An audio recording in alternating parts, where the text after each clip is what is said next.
जय खानदेश मंडळी. जगा शेतकरी वावरमा कितका चारा पडेल आणि कितका अजून म्हणजे वावरे थोडा दिवस राहत आणि वावरे तयार करा टाइम बी लागणार आणि देवबा वापणी दी राहणार. चारा लोकांतले सांगू फुकटली जा तरी लेवाले तयार नाही शेतस.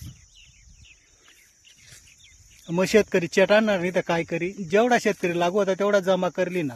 हो, आणि टाइम थोडासा राही ना, मजूर भेटत नाही, चेटाळणार नाही तर काय करणार शेतकरी. फुकट लिजा सांगतात तरी लिजातच नाहीत लोके.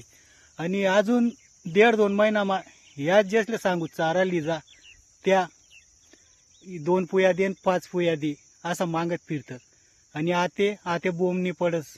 आणि आता शेतकरी चारा चेटाळा की मग शेतकरी माती गया, चारा चेटाळा लाग गया, काय पाणी पडी. चुके नाही भाऊ तुम्हाला आलं सर्व म्हणजे शेतकऱ्यांना माते कापड पोडतस तुम्ही.